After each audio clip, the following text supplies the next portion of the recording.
जय हिंद बच्चों। क्वेश्चन है, a mixture containing DNA fragment A B C D with molecular weight A plus B is equal to C.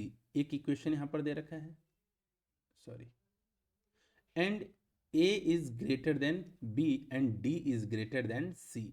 What subjected to agarose gel electrophoresis? ठीक है, the position of this fragment from anode to cathode side of gel should be। अब सबसे पहले हमें gel electrophoresis के बारे में समझना पड़ेगा। जेल इलेक्ट्रोफोरेसिस में क्या होता है, एक टैंक होता है जिस टैंक को हम लोग इलेक्ट्रोफोरेटिक टैंक भी बोलते हैं। इस टैंक के एक एंड पर निगेटिव इलेक्ट्रोड जिसे हम लोग कैथोड बोलते हैं और एक एंड पर पॉजिटिव इलेक्ट्रोड जिसे हम लोग एनोड बोलते हैं। ठीक है, दोनों को एक इलेक्ट्रिक करंट सप्लायर मशीन के साथ हम जोड़ देते हैं। इस टैंक के अंदर ऑलरेडी प्रीफिल्ड बफर होता है, बफर हम भर देते हैं। अब इसके अंदर एक एग्रोस प्लेट, जो एग्रोस जेल का बनाया हुआ एक प्लेट होता है, इसमें प्लेस कर देते हैं।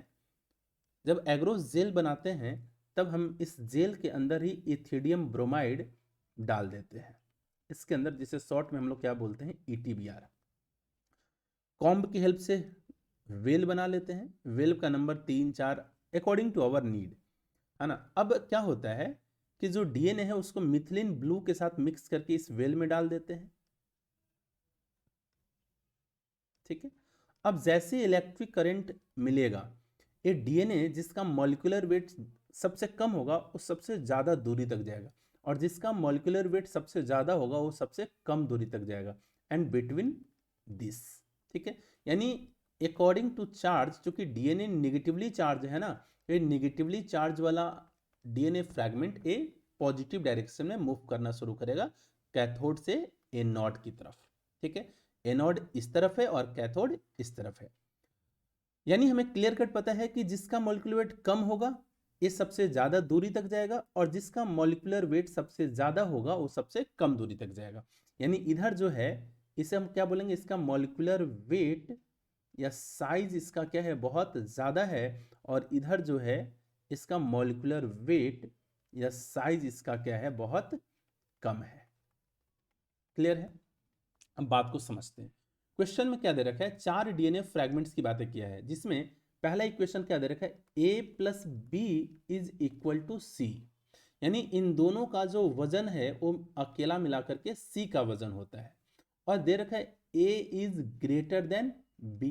यानी एक तरीके से क्या बोल सकते हैं, बी क्या है, छोटा है, किससे, ए से।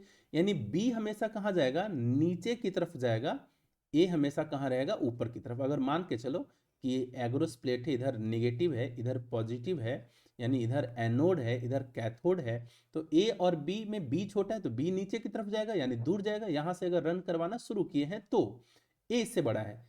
और अगला इक्वेशन में देखा है डी इज ग्रेटर देन सी, और हमें ये भी पता है कि सी ए और बी से बड़ा होगा, तो सी यहां पर मूव करेगा और डी का वजन सबसे ज्यादा हो जाएगा, मॉलिक्यूलर वेट सबसे ज्यादा हो जाएगा, यानी इस तरीके से मूवमेंट होगा। अब पूछा है कि एनोड से कैथोड की तरफ, तो इस डायरेक्शन में बताना है, तो डायरेक्शन क्या हो जाएगा, बी ए सी डी। ऑप्शन देखते हैं।